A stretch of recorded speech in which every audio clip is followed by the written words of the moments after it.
சொல் விற்பனமும் அவதானமும் கவி சொல்லவல்ல நல்வித்தையும் தந்து அடிமை கொள்வாய். நளினாசனம் சேர் செல்விக்கு அறுதி என்று ஒரு காலமும் சிதையாமை நல்கும் கல்வி பெறும் செல்வப் பேரே சகல கலாவல்லியே. அன்பிற்கினிய ஆருயிர் நண்பர்களே, முருகனுடைய திருவருளாலே நாம் தொடர்ந்து கந்தர் அலங்கார பாடல்களை பார்க்கின்ற பேற்றினை பெற்றிருக்கின்றோம். பலமுறை சொல்லியிருக்கிறேன், முருகப்பெருமானுடைய திருவருளை பூரணமாக பெற்ற அருணகிரிநாத பெருமான் அருணதட பாதபத்மம் அது நிதமுமே துதிக்க அரிய தமிழ் தான் அழித்த மயில் வீரா. நமக்கெல்லாம் ஆசிரியர்கள் சொல்லி தருவாங்க.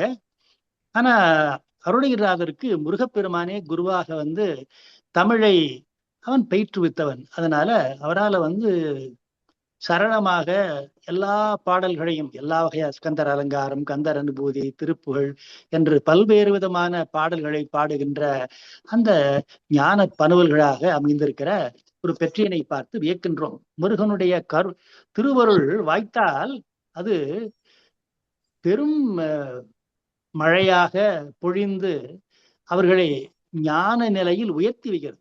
இந்த பாடல் தான் பார்க்க போறோம். முருகப்பெருமானுடைய திருவருள் வேண்டும் என்று சொன்னால் அதை நம்ம நேரடியாக பெற முடியாது.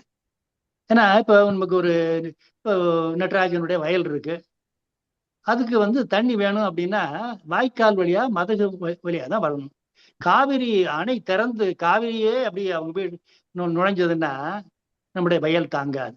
அதே போல முருகப்பெருமானுடைய அருளை தாங்குகிற வல்லமை நமக்கு அல்ல, அதெல்லாம் பெரிய தொண்டர்களுக்கு தான் இருக்கு. அவர்கள் அந்த முருகனுடைய திருவுருளை வாங்கி நம்மை போன்ற எளிய அடியார்களுக்கு தர்றாங்க. அதனால நாம் உய்கதி அடைய வேண்டும் என்றால், நாம் இந்த பிறவி பிணியை நீக்கி நாம் அவனுடைய திருவடியை அடைய வேண்டும் என்றால், நமக்கு இருக்கின்ற ஒரே ஒரு வழி என்னவென்றால் தொண்டர்களுடைய திருவடியை அடைதல் தான். சூரில் கிரியில் கதிர்வேல் எரிந்தவன் தொண்டர் குழாம் சாரில் கதியன்றி வேறில்லை. யாரு முருகன்? அவன் சூரபன்மனை தன்னுடைய வேளா அவனுடைய மார்பை பிளந்தவன். கிரௌஞ்சகிரி என்கின்ற அந்த வெள்ளிமலையை தன்னுடைய வேல் எரிந்து அதை சுக்குநூறாக ஆக்கியவன். அப்படிப்பட்ட ஒளி மிகுந்த வேலை எரிந்தவன் முருகன். அவனுடைய திருத்தொண்டர்கள் இருக்காங்க இல்லையா, அவங்களுடைய திருவடிகளை அவங்களுடைய குழுவிலே நாம் சார்ந்தால் அன்றி நமக்கு உய்கதி இல்லை. நாம் இந்த பிறவி பிணி நீங்கி முருகனுடைய திருவருளாகிய கதி பெற வேண்டும் என்று சொன்னால் நமக்கு இருக்கின்ற ஒரே ஒரு வழி என்னென்றால் முருகனுடைய தொண்டர் குழாத்தை சார வேண்டும். இதை நம்ம மட்டும் பண்ணல. இப்ப சிவபெருமானே என்ன பண்றான்னாக்க, அவனுடைய ஒரு அடியான், அவன் பேரு பெற்றான் சாம்பன்னு பேர். அவன் ஒரு ஹரிஜன். அவன் நல்ல சிவபெருமான் மேல பக்தி உடையவன். அவனுக்கு ஒரு நல்ல வாழ்வு தர வேண்டும் என்று நினைக்கிறார். அப்ப நேரடியாக நாம் அருள் செய்தால் அதை வாங்குகின்ற தகுதியோ வல்லமையோ அவனுக்கு இல்லை என்பதனால ஒரு நல்ல குருநாதர் வழியாக அவன் தீட்சை தர வேண்டும் என்று விரும்புகிறார். அந்த காலத்துல ரொம்ப புகழ் வாய்ந்த குரு உமாபதி சிவாச்சாரியார். அவருக்கு இறைவன் சிவபெருமானே ஒரு அறிமுக பாடல் எழுதுகிறார். அந்த பாடல் என்னக்க, அடியார்க்கு எழியன் சிற்றம்பலவன் கொற்றம் குடியார்க்கு எழுதிய கைச்சீட்டு. இப்ப நம்ம எழுதும் போது நான் டாக்டர் ஆர் சந்திரசேகரன் அப்படின்னு நம்ம அறிமுகப்படுத்திக்கிற மாதிரி இவர் என்ன தன்னை அறிமுகப்படுத்துறாரு? இவருக்கு 1000 பட்டங்கள் இருக்கலாம். ஆனா இவர் தன்னை எப்படி அறிமுகப்படுத்துகிறாரு? அடியார்க்கு எழியன். சிவபெருமான் மற்ற எல்லா தகுதியை காட்டிலும் அவனுக்கு என்ன தனக்கு பிடித்த அந்த தன்னுடைய டைட்டில் என்னன்னாக்க, தான் அடியவர்களுக்கு எளியன். நான்முகன்பால் யார்பாலும் இல்லாத அந்த இன்பத்தை என்பால் தந்தவன். என்ன சிவபெருமான் அடியவர்கள் என்றால் உருகுவான், அவர்களுடைய துன்பத்தை கண்டு துடைப்பான், அவனுடைய துன்பங்களை துடைப்பதற்கு ஓடோடி வருவான். அப்படிப்பட்ட சிவபெருமான் எழுதுறான், அடியார்க்கு எளியன் சிற்றம்பலவன் கொற்றம் குடியார்க்கு எழுதிய கைச்சீட்டு. நான் எழுதிய இந்த ஓலை கடிதம். அது என்னன்னாக்க, படியின் விசை பெற்றான் சாம்பானுக்கு பேதமர தீக்கை செய்து முத்தி கொடுக்க முறை. நான் உனக்கு ஒரு விண்ணப்பம் வைக்கிறேன். நான் உன்பால் என்னுடைய அடியவனாகி பெற்றான் சாம்பானை அனுப்பி வைக்கிறேன். அவனுக்கு எந்த விதமான ஒரு வேறுபாடும் காண்பிக்காமல் நீ அவனுக்கு ஞான ஒரு அருள் செய்து அவனுக்கு தீட்சை கொடுத்து அவன் என்னை அடைகின்ற முத்தி கொடுக்கின்ற வழியை அவனுக்கு காண்பி. இப்ப இறைவனுக்கு அடியவன் அவரே கொடுக்கலாம். ஆனா அவர் என்ன பண்றாருனாக்க ஒரு தொண்டன் வழிதான் அனுப்புறார். அதனாலதான் அவர் சொல்றாருன்னா, சூரில் கிரியில் கதிர்வேல் எறிந்தவன் தொண்டர் குழாம் சாரி கதியன்று வீரலிகான். நமக்கு இருக்கிற ஒரே வழி என்னன்னாக்க தொண்டர் தான். ஔவையார் அந்த பாட்டை பாடுறார்.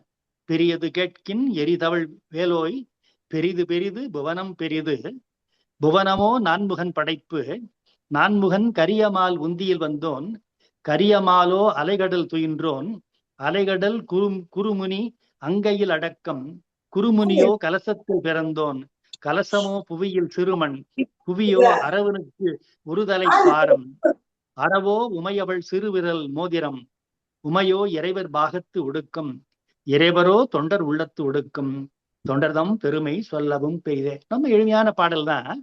உலகத்திலே எது பெருசு அப்படின்னு அவைகிட்ட கேட்கிறாங்க.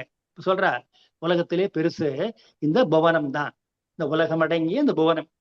அந்த புவனம் என்னன்னாக்க அதை படைத்தவன் நான்முகன். அப்ப இத்தனை பெரிய புவனத்தை படைத்தவன் பிரம்மன் என்று சொன்னால் அப்ப புவனத்தை விட அவன் தானே பெரியவன். அதனால புவனத்தை விட பெரியவன் யாருனாக்கா நான்முகன். நான்முகன் யாரு? திருமாலுடைய மகன். அவனுடைய கொப்புள்ள இருந்து பிறந்தவன், தொப்புள்ள இருந்து. நான்முகன் கரியமால் உந்தியில் வந்தோன். கரியமால் எங்க இருந்தா? அவன் ஒரு பார்க்கடல் இருந்தான். அப்ப பறந்து விரிந்த பார்க்கடலில அவன் ஒரு பாம்பனையில தூங்குகின்றான். அப்ப கரியமாலை விட பெரியது அந்த பார்க்கடல். ஆனா அந்த பார்க்கடல் எப்படிப்பட்டது? அலைகடல் குறுமுனி அங்கையில் அடக்கம். அகத்தியருடைய உள்ளங்கையில அந்த பார்க்கடலானது கட்டுப்பட்டு இருக்கிறது. அலைகடல் குறுமுனி அங்கையில் அடக்கம் குறுமுனியோ கலசத்தில் பிறந்தோன். அப்படிப்பட்ட அகத்தியன் சாதாரண ஒரு மண் கலசத்துல பிறந்தவன். அப்ப அது அதை விட பெருசு.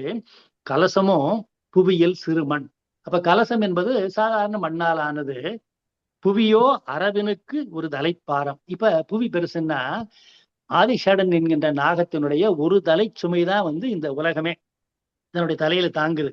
அறவோ உமையவள் சிறுவிரல் மோதிரம். அப்படிப்பட்ட அந்த ஆதிசேடனை உமையம்மை தன்னுடைய சிறுவிரல்ல மோதிரமாக அணிந்திருக்கிறாள். உமை இறைவர் பாகத்தொடுக்கம். இப்ப இறைவனுடைய ஒரு பாதியாக இருப்பவள் உமை. இறைவரோ தொண்டர் உள்ளத்தொடுக்கம். அப்ப அப்படிப்பட்ட இறைவனை யார் உள்ளத்துக்குள்ள வச்சிருக்கிறா? தொண்டர். ஆக இப்படிப்பட்ட இறைவரோ தொண்டர் உள்ளத்தொடுக்கும் தொண்டர்தம் பெருமை சொல்லவும் பெரிதே என்று ஔவையார் விதந்து பாடுகின்றார். ஆகவே இப்ப நம்மளுடைய மனமானது பலமுறை நம்ம பார்த்திருக்கிறோம். நமக்கு கட்டுப்படாமல் போய்கொண்டிருக்கிற ஒரு மனம். உலகத்துல நமக்கு எப்போது பார்த்தாலும் இது வேண்டும் அது வேண்டும் என்கின்ற வேட்கை இருக்கு. வேண்டாமை என்ன விழிச்செல்வம் இதுதில்லை யாண்டும் அகுது ஒப்பதில்லைங்கிறார். அப்ப உலகத்திலே மிகப்பெரிய செல்வம் எதுனாக்க நமக்கு வேண்டாம் என்று சொல்வதுதான் உலகத்திலே பெரிய விஷயம். ஆனா நம்ம அப்படி சொல்றது இல்லை. செல்வம் என்பது சிந்தையின் நிறைவே அல்கா நல்குறவு அவா எனப்படுமே. அதாவது தீராத கொடிய வறுமை நோய் எதுனாக்க நாம் எப்பொழுதும் அது வேணும் இது வேணும் கேட்கின்ற ஆசைதான். எது செல்வம்? சிந்தையின் நிறைவே. நம்முடைய மனம் எப்பொழுது அடங்கி எது நமக்கு வழங்கப்பட்டிருக்கின்றதோ அது போதும் என்கின்ற ஒரு மன நிறைவு விட்டால் அதை விட மிகப்பெரிய செல்வம் இல்லை. அப்படிப்பட்ட மன நிறைவை நாம் சாதாரண மனிதர்கள் பெற முடியாது. ஏனென்றால் அது நமக்கு ஒரு இயற்கையான விஷயம் அல்ல. ஏன்னா அலைபாயின்ற மனம் எப்போது பார்த்தாலும் எதுவாவது வேண்டும் என்று கேட்டுக்கொண்டே இருக்கிற இயல்புடையது மனம் சலிக்கின்ற மனம். சரண கமலாலயத்தை அரை நிமிஷ நேரமட்டில் தவமுறை தியானம் வைத்து அறியாத சட கசட மூடமட்டி பபவினையிலே ஜனித்த தமியன் விடியால் மயக்க முருவேனும்னு நம்ம திருப்புகழ் முதலே பார்த்துருக்கிறோம். அப்ப அரை நிமிட நேரம் கூட நாம் முருகனுடைய திருவடியில ஈடுபட முடியாது. அப்படிப்பட்டவங்க நாம் முருகனுடைய திருவடி அடைய வேண்டும் என்றால் அதற்கு ஒரு ஷார்ட்கட் சொல்றாரு. நேரா என்கிட்ட வரதை விட நீ வந்தவுடனே தொண்டர் குழாத்துல போ. அப்ப ஒருமையுடன் நினது திருமலரடி நினைக்கின்ற உத்தமர்தம் உறவ வேண்டும். வளரார் பாடும் போதே முதல் பாடலே தொடங்குறார். ஒருமையுடன் நினது திருமலர் அடி நினைக்கின்ற உத்தமர்தம் உறவ வேண்டும். அவர்களா உத்தமர்கள். உத்தமர்கள்னா மற்றவங்கள்ல யார் இறைவனுடைய தொண்டர்களோ அவர்கள்தான் உத்தமர்கள். அப்படிப்பட்ட உத்தமர்களுடைய உறவை நாம் பெற வேண்டும் என்பதே ஆண்டவனுடையதே. அதான் பெற்றான் சாம்பானுக்கு அப்படிதான் பண்றாரு. உமாபதி சிவாச்சாரியாற்று வழி காமிச்சு நீ அவனுக்கு தீட்சை கொடுத்து அவனுக்கு முக்தி வழி காமி அப்படிங்கிறாரு. அதே போல இந்த முருகப்பெருமான் யாரு? சூரில் கிரியில் கதிர்வேல் எரிந்தவன். பலமுறை அதை பார்த்திருக்கிறோம். முருகனுடைய வேல் அத்தனை வல்லமுடையது. சூரபன்மன் இந்த உலகம் முழுதுக்கும் அரசனாக இருந்த பொழுதும் இந்திர லோகத்தை ஆள நினைக்கிறான். அவன் இந்திரனோட போரிட்டு அவனையும் வெல்கின்றான். அப்படிப்பட்ட சூரபன்மனுக்கு ஆசை அடங்கவே இல்லை. அவன் மேலும் மேலும் மேலும் வேண்டும் என்று நினைக்கிறவன் அவன் வெள்ளியையே மலையாக செய்து கிரௌஞ்சாசுரனை வச்சிருக்கிறான். அப்பப்பட்ட சூரபன்மனுடைய மார்பையும் கிரௌஞ்சகிரியையும் தன்னுடைய ஒளி மிகுந்த வேளாலே எரிந்து தூள் தூளாக்கியவன் முருகப்பெருமான். அப்படிப்பட்டவன் நம்முடைய வினைகளை தீர்க்க மாட்டானா? சூரபன்மனுடைய மார்பையே பிழக்கவல்ல ஒளி மிகுந்த வேலை கொண்டிருக்கிறவன் நினைத்தா ஒரு நிமிட நேரத்துல பண்ணிடலாம். ஆனால் நாம் அதை தாங்குகின்ற வல்லமையுடையவர்கள் இல்லை. அதனால ஏற்கனவே சொன்னார் இல்லையா, போன பாட்டிலே பார்த்தோம். உன் வேளால அதெல்லாம் பண்ணிருக்கிற, என் நோய் தீரணும், அந்த நோய் தீரதுக்கு வேலை எரின்னு நான் கேட்கலாம். ஆனா அது தகுதி இல்லை. ஏனென்றால் எத்தனை வல்லமையுடையது வேல். அந்த வேலை சரி செய்வதற்கு ஒரு பின்னூசியால் எடுக்கின்ற முள்ளை ஒரு பெரிய கத்தி கொண்டா வெட்டுவார்கள். அதே போல நான் ஒரு எளியவன். நான் உன்னுடைய அருளை பெற வேண்டும் என்று விரும்புகிறேன். ஆனால் உன்னுடைய அருள் பூரணமாக வந்தால் அதை தாங்குகின்ற வல்லமை எனக்கு இல்லை. ஆகவேதான் என்ன சொல்றான், தொண்டர் குழாத்தில் போய் சேர்ந்தா உனக்கு நல்ல கதி கிடைக்கும். அது ஒன்றுதான் நீ சாருகின்ற நல்ல கதி. இதை விட்டா வேற வழியே இல்லை. there are no alternatives. இதுதான் ஒரே வழி, ஒன்லி ஆப்ஷன். ஹாப்சன்ஸ் சாய்ஸ் இங்கிலீஷ் சொல்லுவாங்க. ஹாப்சன்ஸ் சாய்ஸ்னா தட்ஸ் ஒன்லி சாய்ஸ். அப்படிப்பட்ட முருகனுடைய திருவருளை பெறுவதற்கான ஹாப்சன்ஸ் சாய்ஸ் என்னன்னாக்க முத்தமர்தம் உறவு கொள்ளுதல். அவன் யாரு? முருகன். சூரில் கிரியில் கதிர்வேல் எரிந்தவன். அப்படிப்பட்டவனுடைய தொண்டர்கள் இப்படி இருப்பாங்க, மிகப்பெரியவர்கள். அந்த மிகப்பெரியவர்களுடைய உறவை கொண்டா நமக்கும் ஆகும் இல்லையா? இப்ப உன் நண்பன் யார் என்று சொல், உன் குணம் என்று நான் சொல்கிறேன் சொல்கின்ற பழமொழி இருக்கு. அப்ப அப்படிப்பட்ட நாம் அப்படிப்பட்ட நல்லவங்களோடு போய் சேர்ந்தோம்னா நமக்கு ஒரு பொதுவாக இருக்கின்ற ஞானம். கூட்டத்துல கோவிந்தா போடுறது அப்படின்னு சொல்றோம்ல. இப்ப ஒரு பஜனை பாடல் பாடுற பொழுது நமக்கு பாடுகின்ற குரல் இல்லை என்றாலும் அவர்களோடு சேர்ந்து நாம் அந்த நாணத்தை ஒதுக்கி விட்டு பாடுவோம். நீயா பாடு அப்படின்னு சொன்னாக்கா, ஐயோ எனக்கு பாட தெரியாது, பாட வராது அப்படின்னு சொல்லுவோம். ஆனால் இறை இறை தொண்டரோடு சேர்ந்து விட்டோம் என்று சொன்னால் அந்த நாணமெல்லாம் நீங்கி நாம் இறைவன் திருக்கூட்டத்தில் கலந்து அவன் பேரை உறக்கச் சொல்லுகின்ற ஒரு பழக்கம் வரும். அந்த பழக்கத்திற்காக தான் தொண்டர் கூட்டத்துல போய் சேர்ந்தேனாக்க உனக்கு அவர்கள் நல்வழி காட்டுவார்கள். அவர்கள் இயல்பு உனக்கு சேரும். உனக்கு நாணம் நீங்கும். என்னுடைய திருவடியை நீ இறுதியில் அடையலாம். நோக்கம் என்னன்னாக்க முருகனுடைய திருவடி அடைதல் தான். ஆனால் நேராக நான் போக முடியும். எப்படி போன பாட்டுல பார்த்த மாதிரிதான், வேலை நேரா விட்டாக்க நோய் தீந்துரும். ஆனா டாக்டர்கிட்ட போய் இன்ன மருந்து எனக்கு கூட நம்ம கேட்க முடியாது. அவர் தான் பிரிஸ்கிரைப் பண்ணணும். அதே போல முருகனை பார்த்து வேலை விடுன்னு கேட்கறது. ஏன்னா அப்படிப்பட்ட ஒரு வல்லமை வாய்ந்த வேல். அந்த வேலை என்பால் எரி என்று சொல்லாமல் எனக்கு என்ன செய்ய கருதி இருக்கின்றாய்ன்னு போன பாட்டுல கேட்டார்.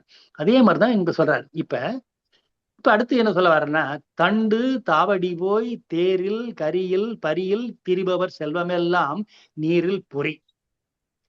தண்டுன்னா சேனை படை, தாவடின்னா நல்ல படை கையை வீசி தாவி தாவி நடக்கும்ல. அதனால அரசனுக்கு சேனை இருக்கு.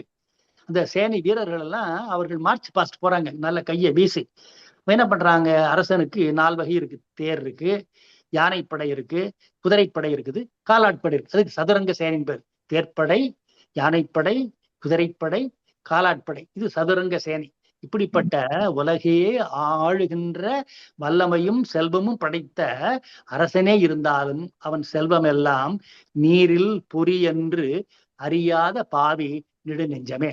அப்படிப்பட்ட அரசனாக இருந்தாலும் அவனுடைய அந்த ஆட்சி வல்லமை செல்வம் எல்லாம் நீரில் எழுதப்பட்ட எழுத்து போல் காணாமல் போய்விடும். பாட்டு இந்த காலையில் சொல்ற பாட்டை பாக்குறோம்ல, நடிநாசனம் சேர் செல்விக்கு அரிதி என்று ஒரு காலமும் சிதையாவினலும் கல்வி பெரும் செல்வ பேரேன்னு பாடுறார். அப்ப திருமகளே நமக்கு செல்வம் கொடுத்தாலும் அது நிலைத்த செல்வம் இல்லை. எப்படிப்பட்ட எவ்வளவு உயர்ந்த செல்வம் இருந்தாலும் ஒரு நாள் அழிந்து போயிடும். 10 வருஷம் சீஃப் மினிஸ்டரா இருக்கிறாரு ஒருத்தர், அடுத்த எலெக்ஷன்ல தோத்து போயிறாரு. அதுபோல இன்றைக்கு அரசனா இருக்கிறவன் இன்னொரு வல்லமை வாய்ந்த அரசனோடு போரிட்டால் அவன் போரில் தோற்று போனால் அந்த அரச பதவி இழந்துருவான். அப்ப அவன் கொண்டிருக்கிற செல்வம் எல்லாம் ஒன்றும் இல்லாமல் போய்விடும். அதனால தண்டு தாவடி போய் சேனையும் அவர்கள் வீரர்களும் கைவீசி நடக்கின்ற வல்லமையுடைய, தேர்ப்படையுடைய, யானைப்படையுடைய, குதிரைப்படையுடைய, காலாட்படையுடைய அந்த அரசனுடைய செல்வம் எல்லாம் நீரில் பொறி. அது தண்ணீரில் எழுதப்பட்ட எழுத்து என்று அறியாத பாவினான். நான் யாரு? நம்ம என்ன நினைக்கிறோம்? எல்லாம் வந்தவுடனே செல்வம் செல்வம் என்று எப்போதும் மனசு பறக்கிறது. எல்லாருக்கும் வைத்திருப்பவர்களுக்கு மேலும் மேலும் செல்வம் சேர வேண்டும், சேர்க்க வேண்டும் என்கின்ற வேட்கை இருக்கிறதே தவிர, அற்கா இயல்பற்று செல்வம் அது பெற்றால் அற்குப ஆங்கே செயல்னு திருக்குறள் சொல்லுது. அப்ப நில்லாத இயல்புடையது செல்வம் என்று அறிந்து கொண்டால் பொருள் அல்லவற்றை பொருள் என்று உணரும் மறுடானாம் மானா பிறப்பு. இந்த பிறப்பு என்பது மீண்டும் மீண்டும் தொடர்வதற்கு காரணம் என்னன்னாக்க, எது நிலையில்லாத பொருளோ அதை நிலைத்த பொருள் என்று நம்முடைய மனம் நம்புகிறது. இந்த மனம் தான் எல்லாத்துக்கும் காரணம்.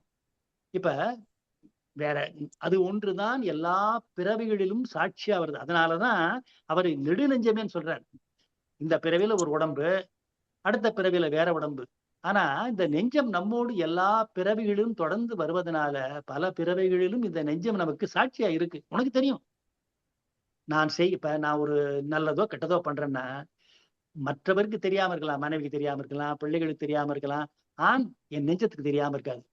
அதனாலதானே பாடுறாரு, ஆழ்வாரே பாடுறாருல. அதனால நான் ஒரு போலியான பக்தி பண்ணேன், உனக்கு தெரியாதுன்னு நினைச்ச பண்ணேன். ஆனா அது உனக்கு தெரியும் என்று என் உள் மனத்திற்கு தெரிஞ்சவுடன் என்னுடைய அறியாமை நிறைந்து நான் விலாநோக சிரித்தேன் பாடுறார். அதை போலவே நெஞ்சத்துக்கு தெரியாத உண்மை எதுவும் இல்லை. ஆனா இந்த இதுல என்ன ஆகுதுனாக்க, அரசனுடைய செல்வமானது நீரில் எழுதப்பட்ட ஒரு எழுத்து போன்றது என்று அறியாத பாவி. என்னோடு தொடர்ந்து வருகின்ற நெஞ்சமே, இதை நான் அறியாமல் இருக்கின்றேன். அப்படிப்பட்ட நான் என்ன செய்யணும்னாக்க, முருகன் திருவடியை அடைந்தால் நாம் அழியாத செல்வத்தை பெறலாம். உலகத்தில் இருக்கின்ற மற்ற அத்தனை செல்வங்களும் அழிகின்ற செல்வங்கள் தான். அழியாத செல்வம் என்பது முருகனுடைய திருவடி பேர் ஒன்றுதான், முத்திதான், இந்த பிறவிப்பிணி நீங்குதல் தான் என்கின்ற உண்மை தெரிய வேண்டும் என்றால் நாம தெரிஞ்சுக்க முடியாது. நாம் அவனுடைய திருத்தொண்டர் குழாத்துல சேர்ந்தோம் என்றால் அந்த ஞான நிலை எய்துவோம், முத்தி நிலை எய்துவோம். அவன் மிக மிக வல்லமை வாய்ந்தவன். நம்ம இப்ப அவனே பண்றான் இல்லையா? சிவபெருமானே பெற்றான் சாம்பான் பக்தனாக இருந்த பொழுதிலும் உமாபதி சிவாச்சாரியாருக்கு கடிதம் எழுதி, நான் அடியவர்க்கு எளியவன், நான் உன்னிடம் பெற்றான் சாம்பானை அனுப்புகிறேன், அவனை அருள் கூர்ந்து உன்னுடைய மாணவனாக ஏற்றுக்கொண்டு அவனுக்கு தீட்சை கொடுத்து அவன் முத்தி அடைய நீ வழிகாட்டுவாயாக என்று சொல்கிறார். இந்த காலத்துல அப்படித்தான் பண்ணுவாங்க. ஒரு இசை கத்துக்கணும், நம்ம என்ன பண்றோம்? ஒரு குருநாதர் தான் கத்துக்கிறோம். ஒரு தியானம் பண்ணணும், யோகம் பண்ணணும், குருநாதர் வழிகாட்டுகிறார். அப்ப குருநாதர்னாக்க வழிகாட்டுறவர். அந்த நல் வழி காட்டுகின்ற தொண்டர்கள்னு இருந்தாங்க. அவங்கதான் தொண்டர்தம் பெருமை சொல்லவும் பெரிதேன்னு பார்த்தோம். அப்படிப்பட்ட திருத்தொண்டர். இப்ப ஒரு காலத்துல புராணங்கள் 18, உபபுராணங்கள் பல இருந்தன. ஒவ்வொரு திருத்தலங்களுக்கும் பல புராணங்கள். இப்ப சிதம்பரத்துக்கு நிறைய புராணங்கள் இருக்கு, ஸ்ரீரங்கத்துக்கு இருக்கு. ஆனா இந்த புராணங்கள் எல்லாம் சாதாரண புராணங்கள். சேக்கிழார் பெருமான் அவர் எழுதின நூலுக்கு பேரு பெரிய புராணம் என்று வந்தது. ஆனா அடிப்படையான பேர் திருத்தொண்டர் புராணம் தான். அவர் எழுதினது என்னது? திருத்தொண்டர் புராணம். ஆனா இந்த திருத்தொண்டருடைய பெருமை மிக மிக பெரிது. ஆண்டவனுடைய பெருமையை காட்டிலும் பெரிது என்பதனால அதுக்கு பெரிய புராணம் என்று பெயர் வந்தது. இப்ப அது விளையாண்டுட்டு இருக்காங்க சின்ன பசங்க எல்லாம். ஒரு பெரிய பையன் அவங்களோட சேர்ந்தான என்ன பொருள்? மற்றவர்கள் எல்லாம் சின்னவர்கள், அவர்களை காட்டிலும் பெரியவன் அவன் என்று பொருள். அதை போல இதுவரைக்கும் இருந்த 18 புராணங்கள், உபபுராணங்கள், தல புராணங்கள் இவற்றையெல்லாம் விஞ்சி நிற்கின்ற ஒரு பெருமை உடையது எதுனாக்க, சேக்கிழார் பெருமான் எழுதிய பெரிய புராணமாகிய திருத்தொண்டர் புராணம். அது பெரிய புராணம் என்று பின்னாளில் பெயர் பெற்றது. அதனுடைய உண்மையான பேர் திருத்தொண்டர் புராணம். அது தொண்டர்களை பற்றி சொன்னதுனால ஆண்டவனுடைய தலங்களை பற்றி எழுதிய புராணங்களை காட்டிலும் உயர்வான பெருமை உடையதனால அதற்கு பெரிய புராணம் என்று பெயர் வந்தது. ஆனா இந்த பாவி மனத்துக்கு அந்த உண்மை தெரியவில்லை.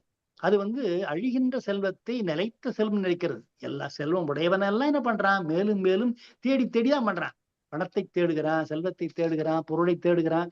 அது நிறைவை தராது. எப்போதுமே இந்த உலக செல்வமானது மன நிறைவை தராது. இன்னும் மேலும் வேண்டும், வேண்டும், வேண்டும் என்கின்ற இச்சையை கிளப்புமே தவிர, பெற்றது போதும் நாம் மனம் அடங்கி இருக்கலாம் என்கின்ற நிலை நம்மால் எய்த முடியாது. இப்படி அந்த அடங்க வேண்டும் என்று சொன்னால், முருகன் திருவருளாலே அவனுடைய திருத்தொண்டர் குழாத்திலே சேர்ந்தோம் என்று சொன்னால், நாம் தீட்சை பெற்று நாம் முத்தி நிலை அடையலாம். அவன் நல்லா தெளிவா சொல்றான். எவ்வளவு பெரிய அரசனாக இருந்தாலும், நான் முதல்ல சொல்லியிருக்கேன், ஆசிமாண்டியாஸ்னு ஒரு போயம் எழுதியிருக்கிறான் ஷெல்லி. ஒரு காலத்துல அவன் வீராதி வீரன். ஒரு பாலைவனம் மாதிரி இருக்குது. அங்க போய் பார்த்தாக்க பீடம் இருக்கு. அதன் கீழே I am Ozymandias, king of kings, look on my works, my enemies, despair அப்படிலாம் எழுதியிருக்கான். எதிரிகளே, என்னுடைய வல்லமையை பார்த்து நீங்கள் மனம் தளர்ந்து போங்கள். ஆனா இப்ப அவனுடைய கால் முண்டமா இருக்குது, தலை ஒரு பக்கம் கிடக்குது. அவ்வளவு வல்லமை வாய்ந்த அரசனுடைய அந்த ஆட்சியோ, அவனுடைய அந்த எம்பையர் எங்க போச்சு? எல்லாம் பாழாகி போயிற்று. நாமே சொல்றோம்ல, சோழன் இருந்தான், சேரன் இருந்தான், பாண்டியன் இருந்தான். அவங்க செல்வம் எல்லாம் எங்க இருக்குது இன்னைக்கு? அதெல்லாம் நிலையில்லாத செல்வம். ஆனால் இன்னைக்கும் அருளாளர்கள் இருந்தா அவங்க பேர் சேக்கிழார் பேர் இருக்குது, கம்பர் பேர் இருக்குது, மகாத்மா காந்தி பேர் இருக்கு. அந்த தொண்டர்களுடைய பெருமை என்பது என்றும் அழியாத பெருமை உடையது. வள்ளுவர் 2000 ஆச்சு எழுதி. அவர் எழுதின அந்த நூல் இன்னும் இருக்குல்ல, பெரியாரை பிழையாமை, பெரியாரை துணைக்கோடல்லாம் எழுதியிருக்கிறார். அதுதான் வாழ்வுக்கே ஒரு வழி. பெரியாரை துணைக்கோடல் ஒன்றுதான் வல்லமையுள் வல்லமைங்கிறார்.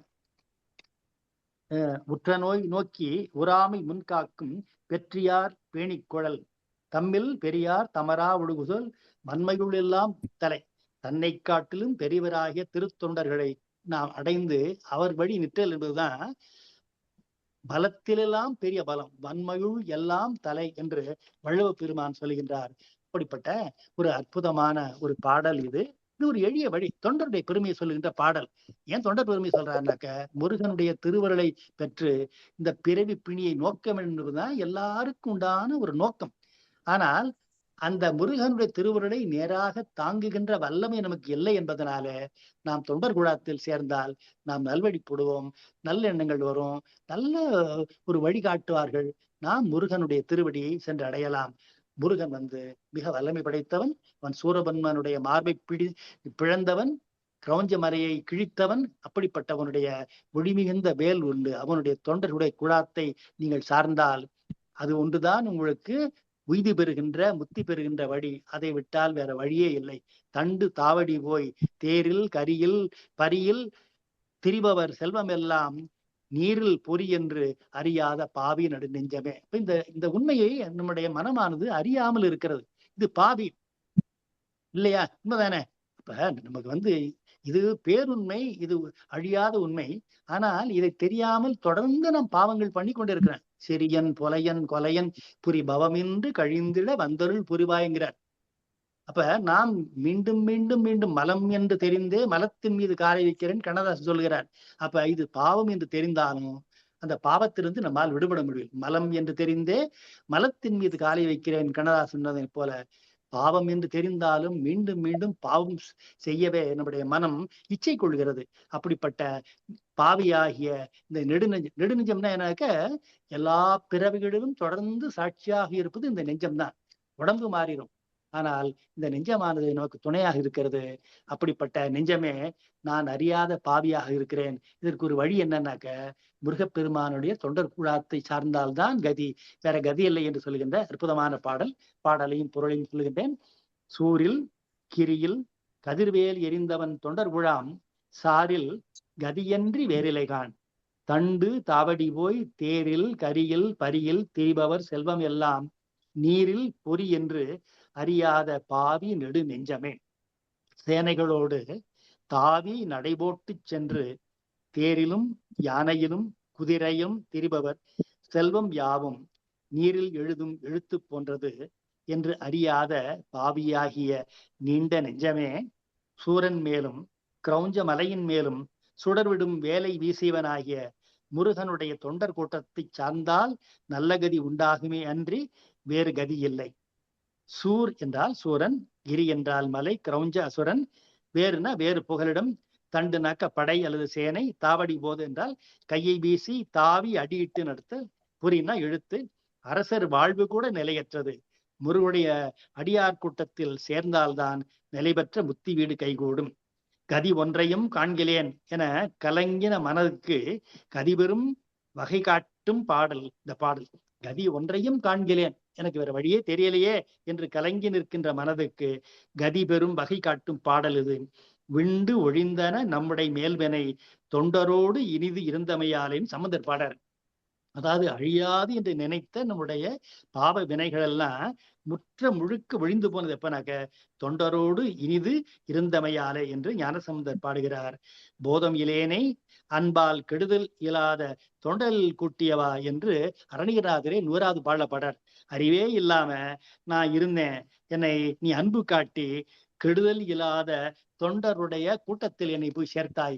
அப்படிப்பட்ட முருகப்பெருமானே தொண்டர் கூட்டத்தில் நம்மை சேர்த்து நமக்கு அவனுடைய திருவருளை பெறுவதற்கு கதி காண்பிக்க வேண்டும் என்று இந்த நேரத்திலே நாம் வேண்டிக் கொள்வோம். அற்புதமான அருணகிரிநாத பெருமானுடைய திருவடிகளை நினைந்து அவரை வழிபட்டு இந்த அளவிலே இந்த பாடலின் பொருளை நான் நிறைவு செய்கிறேன். நன்றி, வணக்கம்.